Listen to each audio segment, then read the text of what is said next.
Sebuah kecelakaan di pagi hari yang mengguncang komunitas yang erat. Ada sebuah mobil yang menabrak gedung. Sepertinya mereka naik ke trotoar. Saya bisa melihat mereka menabrak papan nama dan menghantam gedung. Mobil itu mengalami kecelakaan. Dua sahabat tewas dalam kejadian yang awalnya terlihat seperti kecelakaan tragis. Itu hal terakhir yang saya kira akan kami datangi. Tapi saat para penyelidik mulai menganalisis bukti-bukti, muncul kenyataan yang mengerikan. Bagaimana jika ini sebenarnya bukan kecelakaan sama sekali? Tidak diragukan lagi betapa takutnya dua orang di dalam mobil itu. Kami akan membawa Anda melalui semua lika-liku kasus Mackenzie Sharila yang menjadi topik episode terbaru Female Criminals. Saya Elizabeth Milner.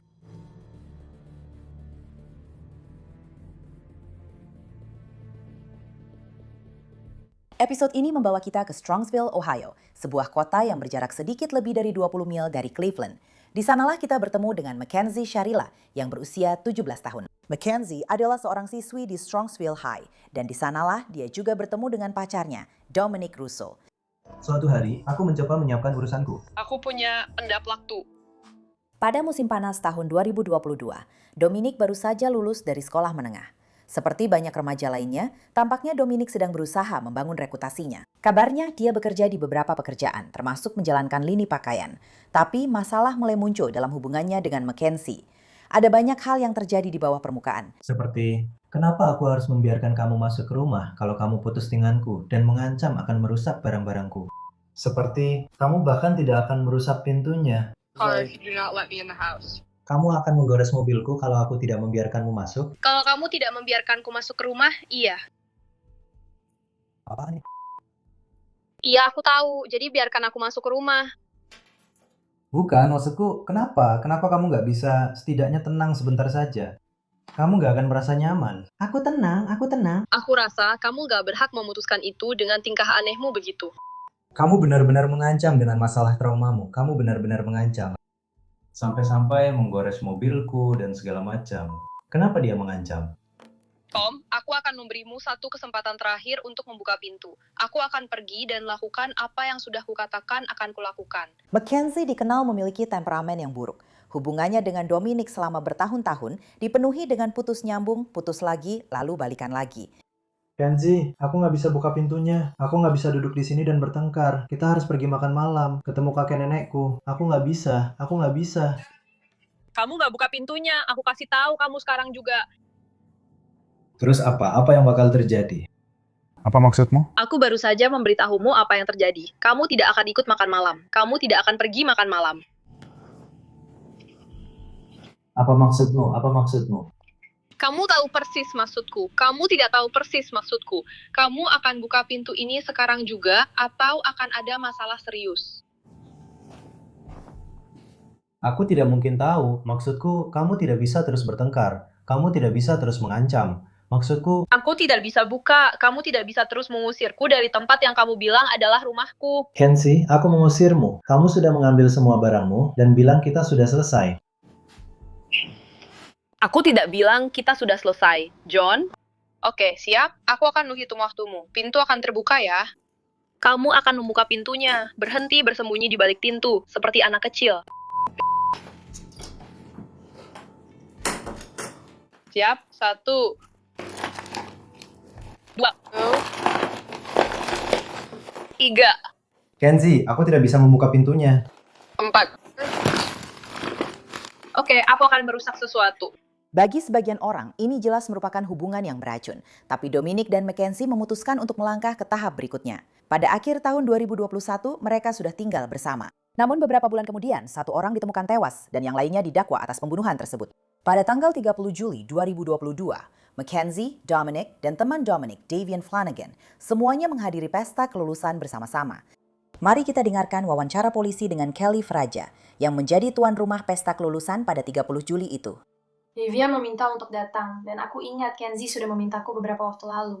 Dia sudah memintanya beberapa waktu lalu, tapi dia tidak pernah mengirim pesan padaku hari itu. Davian mengirim pesan padaku hari itu dan berkata, "Hey, apa aku masih boleh datang ke pesta kelulusanmu?" Aku bilang, "Tentu saja." Lalu dia bilang, "Aku akan datang bersama Kenzie dan Dom." Jadi aku sedang bermain dengan teman-temanku. Lalu Kenzie bilang, "Hey Kelly, kesini deh." Dan aku bilang, "Ada apa?" Dan dia bilang, "Kamu suka trip nggak? Maksudnya, kamu pernah pakai LSD nggak?" Nah, aku bilang, aku nggak ngelakuin itu, dan apalagi ibuku ada di sini, aku nggak mau ngelakuin itu. Kayaknya dia tuh nanya, dia nggak bilang langsung, tapi aku ngerasa dia nanya, aku mau nggak trip bareng mereka di rumahku. Terus aku masih deket sama mereka, jadi aku masih bisa dengar apa yang Kenzie omongin. Dan dia ngomongin soal pergi ke rumah Mark. Terus dia bilang, kita lakuin malam ini nggak? Mereka kayak lagi debat gitu. Jadi kedengarannya mereka lagi debat mau trip atau enggak. Dan mereka ngomongin soal rumah Mark. Terus sekitar 20 menit kemudian mereka nggak lama di sana. Dan dia bawa vape. Aku nggak tahu itu vape miliknya sendiri atau bukan, tapi mereka punya vape dan mereka juga punya botol di bagasi. Tapi mereka nggak minum di sana. Mereka di sana cuma sebentar banget, bahkan nggak pindah dari tempat mereka pertama duduk. Mereka duduk di tempat yang sama selama itu, lalu pergi. Apakah ada sesuatu yang mencurigakan dari perilaku mereka? Sama sekali nggak, mereka kelihatan benar-benar normal. Setelah meninggalkan rumah Kelly, Mackenzie, Dominic, dan Davian pergi ke pesta lain. Mereka nongkrong sampai dini hari tanggal 31 Juli. Setelah itu, rencananya mereka pulang. Perjalanan pulang pun dimulai seperti biasa. Lalu saat matahari terbit, ada panggilan ke 911 yang masuk. Ya, apakah Anda tahu di mana Progress bertemu dengan Jalan Albion di Strongsville? Ya, tepat di seberang jalan dari Progress. Ada sebuah mobil yang menabrak gedung itu. Saya tidak mendekat karena saya sedang naik motor. Saya tidak tahu apakah saya akan terjebak, tapi mereka naik ke trotoar. Saya bisa melihat mereka menabrak papan nama dan menabrak gedung itu. Mobil-mobilnya tabrakan. Apakah kamu sempat melihat ke dalamnya? Saya tidak mendekat, saya sedang naik motor. Sudah berapa lama itu terjadi? 2 menit yang lalu. Saya tinggal di Westwood. Saya tinggal tepat di jalan ini. Para petugas bergegas ke lokasi kejadian. Ini adalah pemandangan yang belum pernah dilihat banyak orang sebelumnya.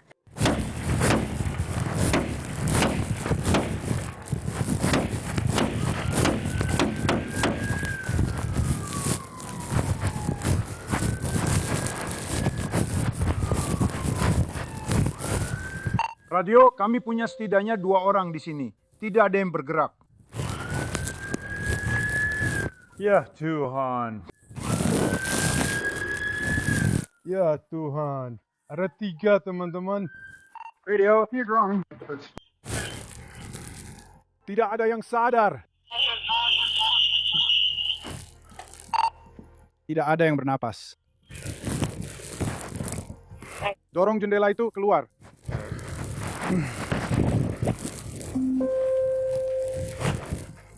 Pemula.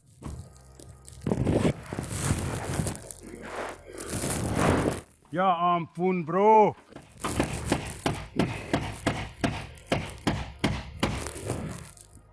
Siapa yang bisa berikan itu hal itu? Para pengemudi. Radio, pengemudi. Sedang bernapas tapi tidak sadar. Ini parah, teman-teman. Dia masih hidup. Kita harus mengeluarkannya. Entah bagaimana caranya. Baiklah, coba Rais dan buka kunci pintu ini. Polisi Strongsville mengatakan bahwa pengemudinya adalah Mackenzie yang berusia 17 tahun. 2 penumpangnya adalah Dominic dan Davian. Dominic duduk di kursi penumpang depan dan Davian duduk di kursi belakang. Bernapas. Hey, Swedge. Mari kita lihat apakah kita bisa mengetahui identitas mereka.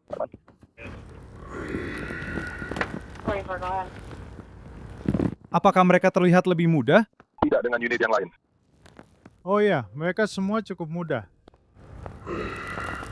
Jika kamu menemukan saya, segera cari alamat email pemerintah.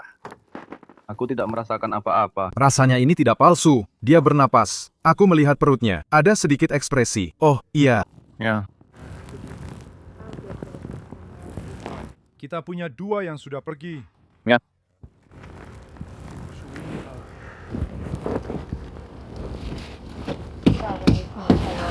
Aku bahkan nggak tahu harus bagaimana. Ini harus dijalani atau gimana? You walk with an acid? Leaking a budge. It's on the frame. Let's go around the room. Oh, tunggu. Kita mungkin bisa menariknya dari depan.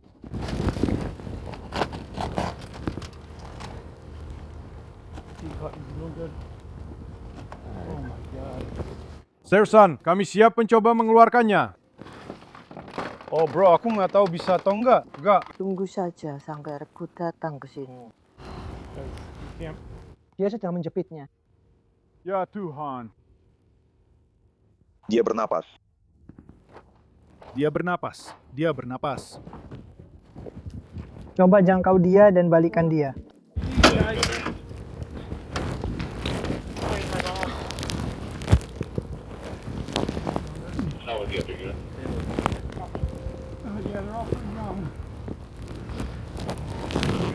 Aku akan lihat apakah kita bisa pergi.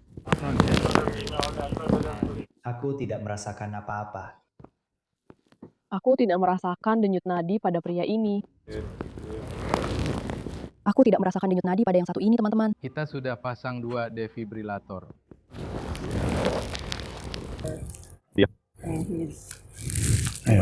Ya Tuhan. Itu yang paling parah yang pernah saya lihat. Entah dia mabuk atau sedang teler, atau dia memang bukan dari sini. Dia melaju terlalu cepat dan tidak tahu kalau jalan itu buntu. Karena maksud saya sepertinya mereka bahkan keluar dari jalan di sana. Memang begitu, jadi ya sudah. Jadi itulah. Mereka mungkin datang langsung dari sisi lain. Ya mungkin. Tapi maksudku, kalau kamu menabrak gedung sekeras itu, aku nggak habis pikir dengan semua orang yang bekerja dan ada di sini sepanjang malam. Masa nggak ada yang dengar? Seri tipe yang sangat akurat. Ya, begitulah. Tapi itu gila sih. Menurutku dia masih agak hangat saat disentuh. Jadi Tetap saja rasanya seperti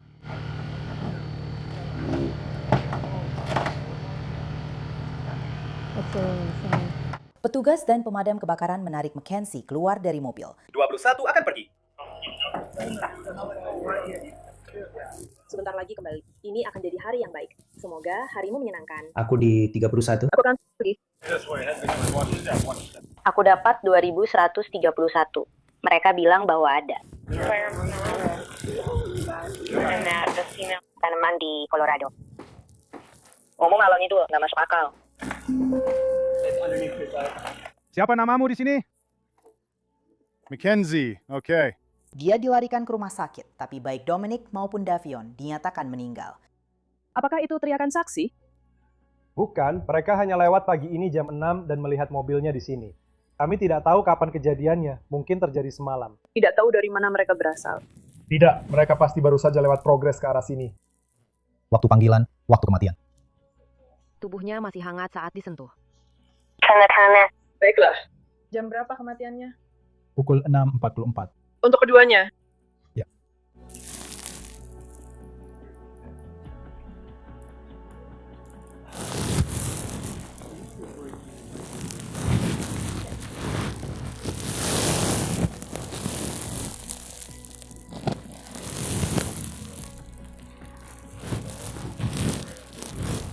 Kamu melihat melalui kamera tubuh petugas betapa parahnya kerusakan dalam kecelakaan fatal ini. Namun saat memeriksa kerusakan, para petugas menemukan lebih banyak lagi. Saya butuh jamur dan timbangan. Akan saya amankan di mobil saya. Oh, baiklah.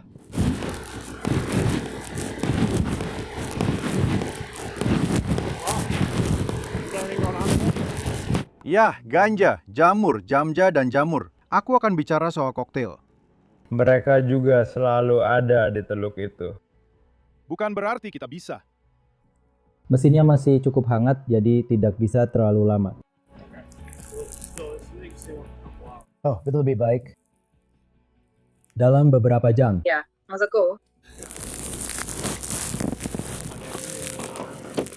Aku sedang berusaha. Maksudku, kita harus mengidentifikasi pria ini. Keluarganya perlu tahu. Di rumah sakit, para petugas harus menyampaikan kenyataan pahit kepada orang tua Mackenzie.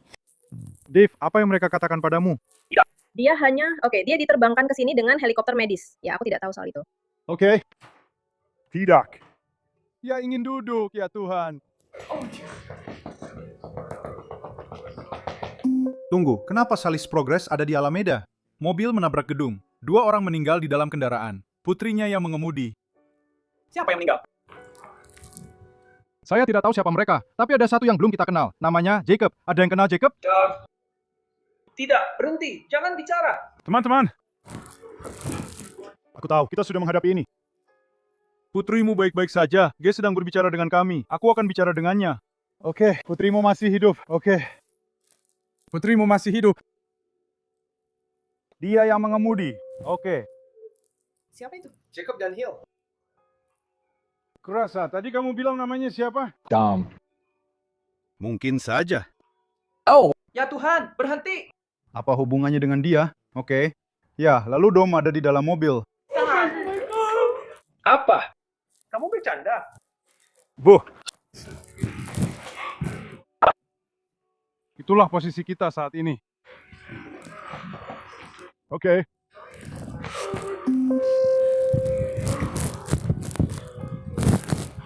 Apa yang dikatakan? Sekarang juga. Ini adalah penyelidikan yang sedang berlangsung. Kecepatan jelas menjadi faktor. Jadi obat-obatannya. Ya Tuhan. Orang-orang terdekat mengatakan Mackenzie tampak sangat terpukul atas kematian Dominic dan Davian. Pada tanggal 7 Agustus 2022, keluarganya membagikan postingan ini di bawah obituari online Dominic yang berbunyi, "Dia mencintaimu, kami mencintaimu, seluruh keluargaku mencintaimu, selamanya di hati kami, selamanya." Hanya beberapa minggu kemudian, pada tanggal 24 Agustus, Mackenzie sendiri memposting ini di bawah obituari Dominic. "Aku merindukanmu, Nuk. Aku masih merasa seperti kamu akan masuk lewat pintu kapan saja. Aku merindukan tawamu, senyummu yang sempurna. Aku merasakan energimu di sekitarku setiap hari. Aku hanya berharap kehadiranmu bisa kurasakan secara fisik. Ya Tuhan, kamu adalah orang terakhir yang pantas mengalami ini. Kamu punya kehidupan yang begitu sempurna di depanmu. Aku berharap aku lebih sering memberitahumu semua ini. Tolong tunggu aku." Namun, sementara banyak orang percaya bahwa dia sedang dalam masa pemulihan dan berduka, Mackenzie mengunggah beberapa video ke halaman TikTok-nya. Aku bahkan tidak keren, aku hanya salah satu cewek yang bisa pakai banyak narkoba dan tidak mati.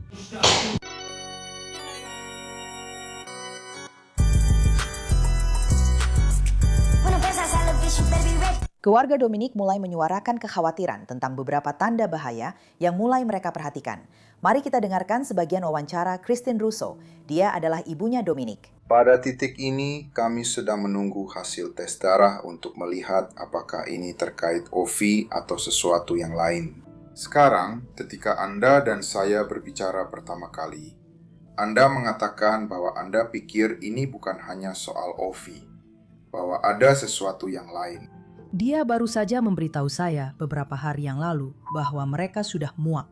Saya tanya, "Kenapa kamu tidak memintaku untuk menjemputmu?" Dan dia bilang, "Ya, kami belum bangun atau apapun." Saya tidak memilikinya secara tertulis. Saya hanya mendapatkannya secara lisan saat di pemakaman. Jadi itulah yang dia katakan. Apakah kamu masih percaya pada teori bahwa ada sesuatu yang lebih mencurigakan daripada sekedar gangguan akibat pengaruh sesuatu? Satu-satunya hal yang maksudku, bagiku, aku tidak tahu apakah ada, kamu tahu, banyak rumor. Aku pikir banyak orang berbohong tentang banyak hal. Semua orang yang ada di pesta itu sangat tidak kooperatif dan mereka hampir semuanya menyewa pengacara serta menolak untuk bicara. Aku melihat ada beberapa pertukaran pesan antara kamu dan Mackenzie. Dan seringkali, kamu tahu, pada suatu titik ada beberapa percakapan saling bilang, "Aku cinta kamu," jadi mungkin dia merasa nyaman. Tapi bisakah kamu ceritakan seperti apa hubungan antara Dom dan Kenzie? Ya, Dom agak lebih tertutup pada saya soal pertengkaran mereka. Tapi putra saya bilang kalau dia sering mengancamnya. Dan suatu hari dia marah besar pada saya, bilang kalau Kenzie sering datang ke sini. Dan itu benar-benar gila dan sangat buruk. Bahkan dia bilang semua masalah Dom itu karena dia, dan karena dia kesal. Dan aku harus menyadari bahwa dia tidak semanis dan sepolos yang aku kira. Dom pernah bicara tentang cara dia mengemudi atau kamu tahu menyebutkan sesuatu kepadamu tentang aku tidak merasa aman naik mobil dengan cewek ini, atau hal semacam itu. Seperti yang sudah aku bilang, dia pernah bilang kalau cewek itu gila. Dan dia khawatir tentang cara dia mengemudi. Para penyelidik juga mengetahui bahwa McKinsey sedang mencari perhatian di tempat lain, seperti melalui beberapa agensi modeling. Ini adalah rekaman wawancara polisi dengan Paul Berlinghaus, teman McKinsey sejak SMP. Kalau kamu di media sosial, apa kamu lihat Kenzie ngobrol dengan agensi model itu setelah kecelakaan, setelah kami mengembalikan ponselnya? Saya melihat orang-orang membicarakan hal itu. Ya, apa yang kamu lihat? Hanya orang-orang yang benar-benar marah. Marah tentang apa? Bahwa dia berbicara dengannya, aku tidak tahu. Ya, kamu lihat betapa bahagianya ibunya, karena agensi model itu mencoba membantu merencanakan masa depannya. Dia baru saja membunuh pacarnya dan anak lain yang punya masa depan cerah. Dia membunuh 2 orang. Dan reaksinya adalah, aku khawatir tentang karir modelingku. Bukannya seperti yang aku bilang, pertimbangkan semua itu. Seperti yang kamu tahu, saat waktunya tiba, orang-orang bisa pura-pura sangat hancur dan menunjukkan betapa sedihnya mereka. Tapi kemudian kamu lihat media sosial mereka dan mereka sudah kembali membicarakan karir dan rencana masa depan mereka. Kalau aku membunuh teman-temanku atau kalau aku bertanggung jawab atas kematian seseorang, itu sangat menghancurkan. Bagi para detektif, perilaku Mackenzie bukan satu-satunya hal yang mengkhawatirkan. Kecepatan juga menjadi faktor utama dalam kecelakaan maut itu. Pejabat mengatakan Mackenzie mengemudi jauh melebihi batas kecepatan. Dia melaju setidaknya 100 mil per jam. Pejabat menemukan remaja itu juga memiliki THC dalam darahnya saat kecelakaan terjadi. Teman-teman Davian memberitahu para detektif bahwa Mackenzie memang dikenal sering melinting ganja. Mereka memanggilnya Baby Kush. Ya, maksudnya apa itu? Hanya karena dia merokok? Begitu banyak ganja dan ada foto-fotonya di Instagram dia. Tapi aku yakin sekarang sudah dihapus. Ya, driving cars, smoking weed. Ya, kami punya itu. Aku tahu dari banyak orang yang memberitahuku dan bahkan dari teman-teman terdekatnya bahwa Kenzie dan Dom dulu sering bertengkar. Oke, dan dia selalu marah-marah di jalan. Aku ingat seseorang pernah memberitahuku bahwa dia menurunkan Dom di jalan tol karena mereka bertengkar. Jadi dia memang dikenal sebagai cewek seperti itu saat SMA dan juga setelah lulus SMA. Dan masalah-masalahnya. Iya. Jadi dia mengamuk di jalan, bahkan pernah menurunkannya di jalan tol sekali. Iya. Dia benar-benar membuatnya gila. Dan kami hanya tidak tahu bagaimana dia menghadapinya. Pada tanggal 2 November 2022, 3 bulan setelah kecelakaan dan tidak lama setelah McKinsey keluar dari rumah sakit, polisi memborgolnya dan bukan karena mengemudi di bawah pengaruh alkohol. Di mana dia? Tepat di belakang sana, kawan. Hai Mackenzie, tolong keluar dulu. Saya Detektif Jazu. Saya yang menyelidiki kecelakaan itu. Kamu ditangkap atas 2 tuduhan pembunuhan berat. Oke? Tidak ada yang akan menanyai kamu. Tidak ada yang akan mengganggumu. Bisa saya minta kuncimu, tolong? Bisakah kamu hati-hati saat melepas yang ini supaya tidak rusak sebelum kamu melepasnya? Baik, baik. Terima kasih. Baik.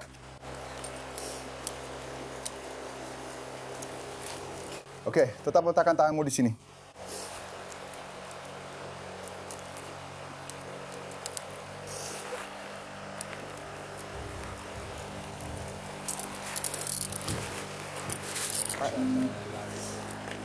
Mobil patroli ini di sini.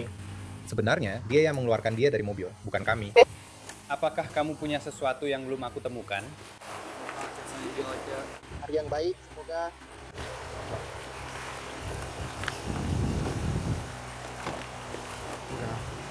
Hati-hati kepalamu saat masuk.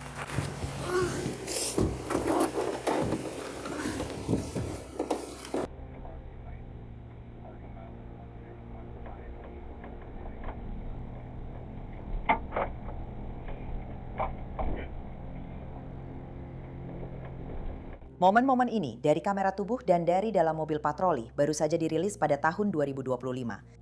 Jadi kita benar-benar melihat beban dari seluruh kasus ini menimpa Mackenzie yang saat itu berusia 18 tahun.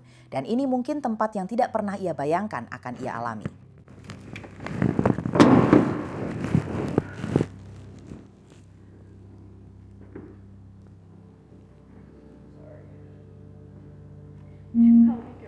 It's just like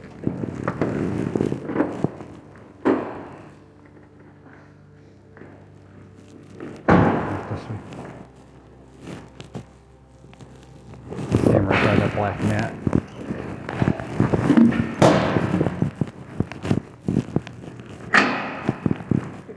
Bagus. Yep. Until that door.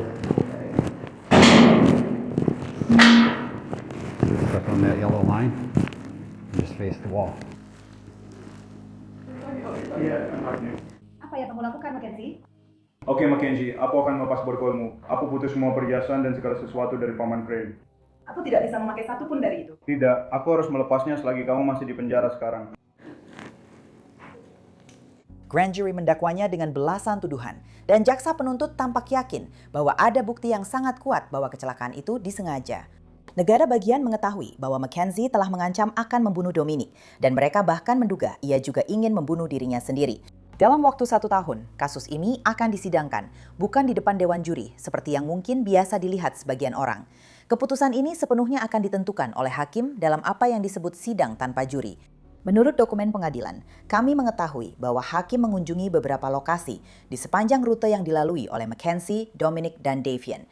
Petugas yang menanggapi kecelakaan tersebut bersaksi di pengadilan tentang apa yang mereka saksikan. Salah satu dari mereka mengatakan mobil itu tampak seperti terbelah di tengah. Seorang ahli rekonstruksi bersaksi bahwa pedal gas pada Toyota Camry milik Mackenzie diinjak penuh selama 4,6 detik sebelum kecelakaan terjadi. Throttle mesin juga berada di 100% hingga 1,6 detik saat kendaraan melayang di udara ketika melewati trotoar. Dan selama hampir 5 detik itu, tidak ada satupun saat di mana rem diinjak.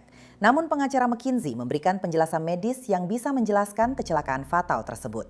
Mari kita dengarkan sedikit lagi wawancara Paul Burlinghouse dengan polisi. Sekali lagi, dia sudah mengenal Mackenzie sejak SMP. Apakah kamu pernah merasakan, kamu tahu, saat dia nongkrong bersamamu, dia takut akan sesuatu.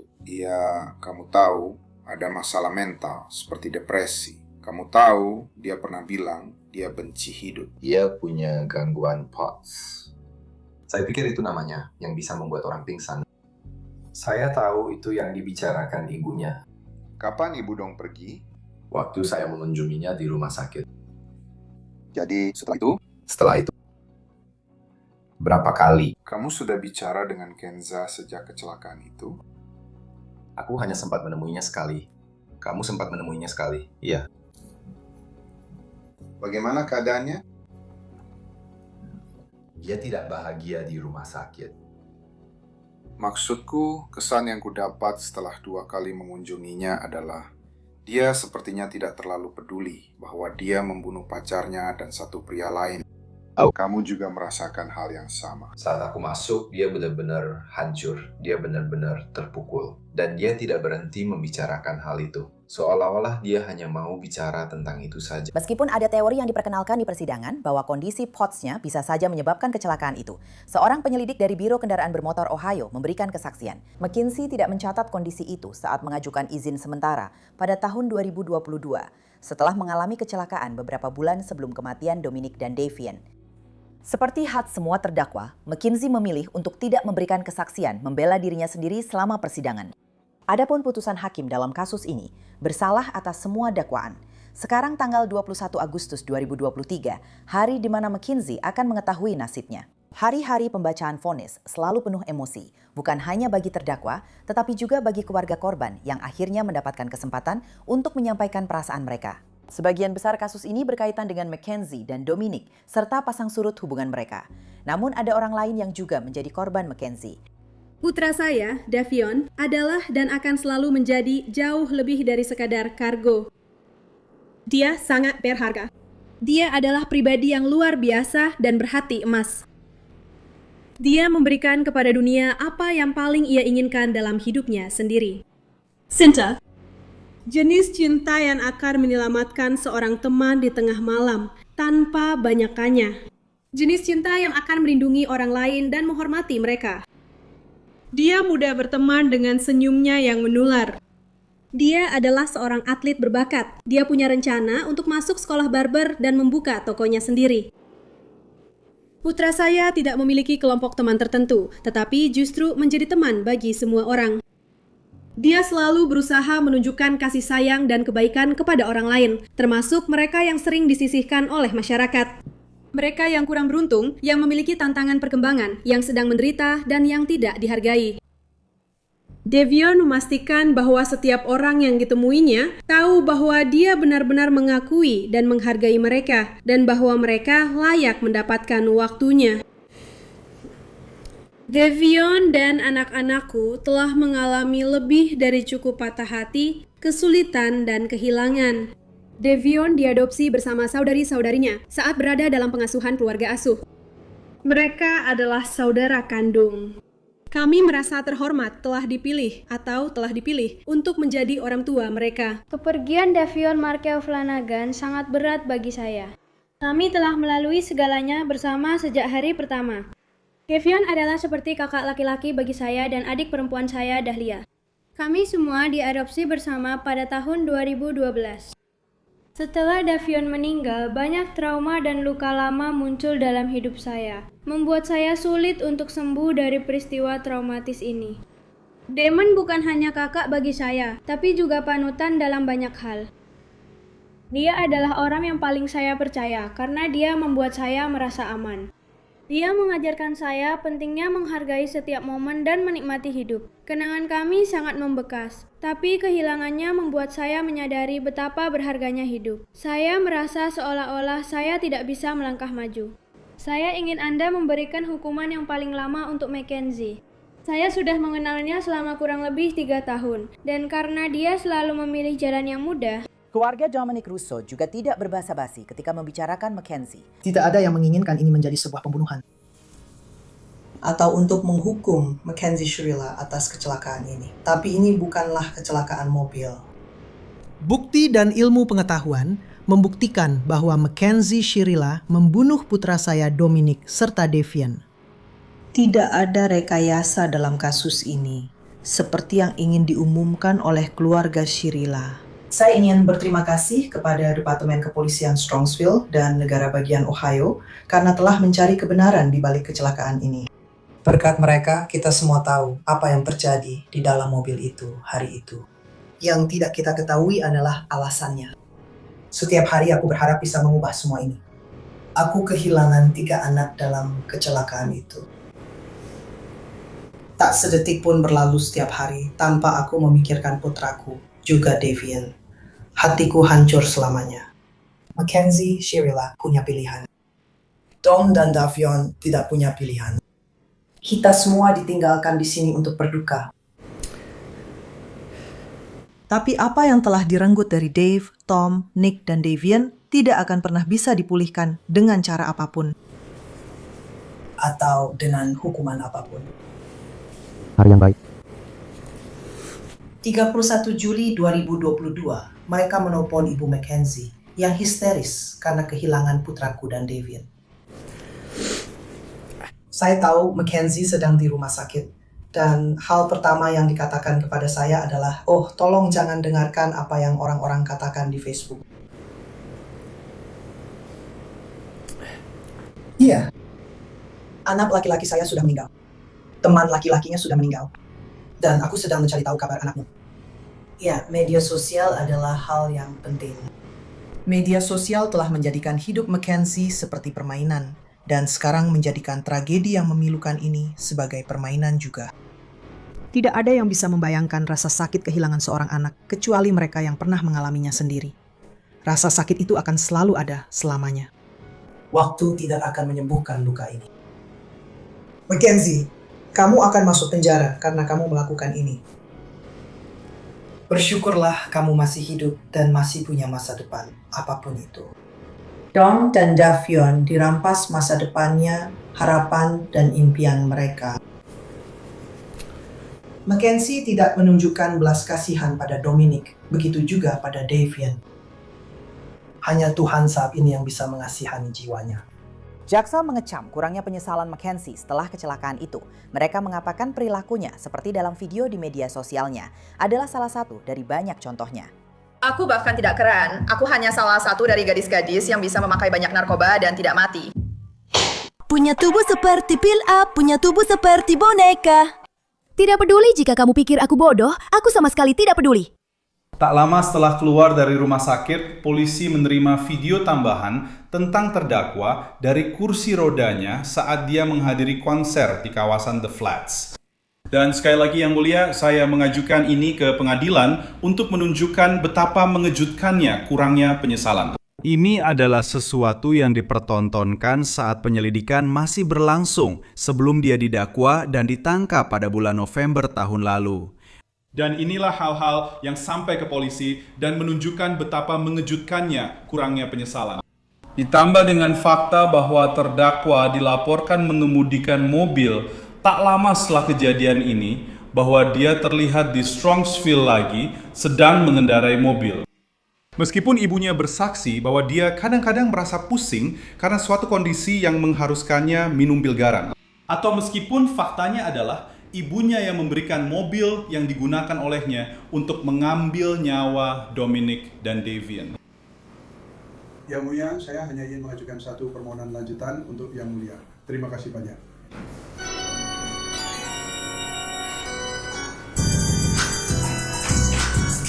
Baik.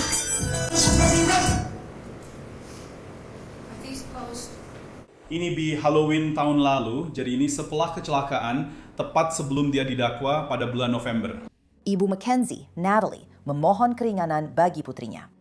Yang Mulia, ini adalah kecelakaan yang sangat mengerikan dan tragis yang terjadi, yang tidak diingat olehnya, dan dia tidak akan pernah pulih secara emosional maupun fisik dari kejadian ini. Dia juga hampir meninggal, dan kami memohon agar Anda tidak menjalankan hukuman itu secara berturut-turut. Dia sudah seperti keluarga, dan kami semua saling mencintai.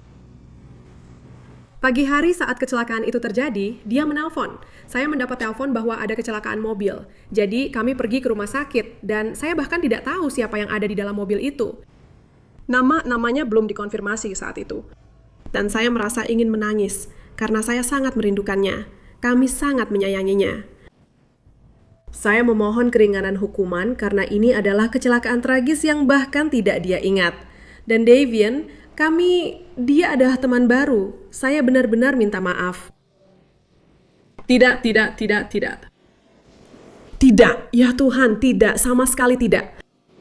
Mereka semua saling mencintai. Mereka semua menghabiskan setiap hari bersama. Kamu tahu maksudku? Aku tidak tahu terlalu banyak tentang dia. Aku punya masalah dengan Tuan Shaw.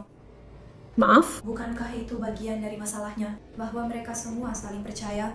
Bukankah itu bagian dari... Itu sama sekali bukan masalah. Itu luar biasa. Hal yang baik. Luar biasa. Saya mengerti seperti apa itu. Saya bilang itu adalah kecelakaan tragis. Dia tidak akan pernah. Kita harus memahaminya. Saya mengerti. Saatnya tiba bagi Mackenzie untuk berbicara sebelum vonis dijatuhkan. Sekarang di usia 19 tahun, dia menyampaikan pernyataannya sambil menahan air mata. Keluarga. Dari Dom dan Davion. Saya sangat menyesal. Saya berharap suatu hari nanti kalian bisa melihat bahwa saya tidak akan pernah membiarkan ini terjadi atau melakukannya dengan sengaja. Saya berharap saya bisa mengingat apa yang terjadi. Saya benar-benar minta maaf. Hati saya hancur. Saya sangat mencintai Dom dan Davion. Kami semua adalah teman, dan Dom adalah belahan jiwa saya. Saya berharap bisa menghilangkan semua rasa sakit kalian, dan saya sangat menyesal. Dan untuk keluarga saya, terima kasih atas dukungan dan semua cinta yang kalian berikan. Terima kasih sudah menemukan saya. Saya sangat mencintai kalian semua. Terima kasih. Pengacara pembelanya mendesak hakim untuk mempertimbangkan agar hukumannya dijalankan secara bersamaan atau pada waktu yang sama. Tapi apakah hakim setuju? Ketiga keluarga ini dan teman-teman mereka semua sedang menderita. Dan seluruh hidup mereka telah berubah secara permanen karena tindakan terdakwa. Konsekuensi yang tidak disengaja dan dampak sampingan dari keputusan egois, disengaja dan kejam oleh Mackenzie akan terus terasa selamanya. Ini benar-benar mengubah sejarah karena telah mengakhiri 2 nyawa. 2 pria muda telah meninggal. Kematian mereka sangat mengerikan. Tidak diragukan lagi apa yang terjadi malam itu. Tak diragukan lagi 2 orang di dalam mobil itu merasakan teror yang luar biasa. Terdakwa mengendalikan semua kejadian. Dia yang memilih harinya. Secara khusus, dia memilih hari tepat sebelum ulang tahunnya yang ke-18. Dia memilih untuk mengemudikan mobil, memilih waktu untuk mengemudikan mobil. Dia memilih rute yang tidak dikenal, yang sebelumnya sudah disurvei melalui jalan kawasan industri. Dia memilih target yang akan ditabrak dan para korbannya. Dia memilih cara dan metode untuk melakukannya. Dan dia merencanakan serta dengan sengaja menjalankan rangkaian peristiwa pada 31 Juli 2022. Tinjauan terhadap bukti mendukung temuan faktual, kesaksian forensik, kesaksian para petugas pertama yang tiba di lokasi, kesaksian dokter ruang gawat darurat yang merawat terdakwa, kesaksian pemeriksa medis dari koroner, kesaksian orang-orang yang mengenal korban dan terdakwa, serta kesaksian pejabat BMV yang memberikan bukti bahwa terdakwa tidak hanya menyangkal adanya kondisi medis saat mengajukan SIM, yang juga ditandatangani dan disetujui oleh ibunya. Tetapi juga bahwa sesaat setelah kecelakaan, Mackenzie memperbarui surat izin mengemudinya dan sekali lagi menyangkal adanya kondisi medis apapun. Selama penyelidikan, dia bertanya apakah mereka bisa saja menangguhkan SIM-nya selama 10 tahun. Sulit untuk memahami bagaimana seseorang bisa lebih memikirkan hak mengemudinya, padahal baru saja bertanggung jawab atas kematian 2 orang. Tidak ada kondisi medis yang membuat ini menjadi kecelakaan. Tidak ada kerusakan mekanis pada mobil. Catatan perkara ini jelas soal fakta dan buktinya. Pernyataan ibunya yang tidak didukung bukti tanpa kesaksian medis atau catatan medis tidak meyakinkan. Penting juga untuk diingat bahwa bahkan jika Mackenzie juga berniat untuk meninggal dalam kecelakaan ini, itu tidak relevan. Percobaan bunuh diri yang gagal bukanlah pembelaan dalam kasus pembunuhan. Dan bahkan dalam percobaan pembunuhan bunuh diri, ketika pelaku yang menjalankan rencana itu selamat, kematian korban lainnya tetap dianggap sebagai pembunuhan. Hanya ada satu orang yang bertanggung jawab atas rasa sakit semua orang di ruangan ini, dan orang itu adalah kamu, Mackenzie. Jadi dia dijatuhi hukuman pada dakwaan kedua, pembunuhan terhadap Davion Flanagan, 15 tahun hingga seumur hidup. Dia dijatuhi hukuman pada dakwaan pertama, pembunuhan terhadap Dominic Russo, 15 tahun hingga seumur hidup, dijalani secara bersamaan dengan pengurangan masa tahanan yang sudah dijalani. Mackenzie Shirilla sedang menjalani 2 hukuman seumur hidupnya atas pembunuhan Dominic Russo dan Davion Flanagan di Lembaga Pemasyarakatan Wanita Ohio. Dia akan memenuhi syarat untuk pembebasan bersyarat setelah 15 tahun. Sidang pembebasan bersyarat pertama akan diadakan pada tahun 2037. Terima kasih telah mendengarkan episode ini. Saya Elizabeth Milner dan kami akan segera kembali dengan episode lain dari Female Criminals.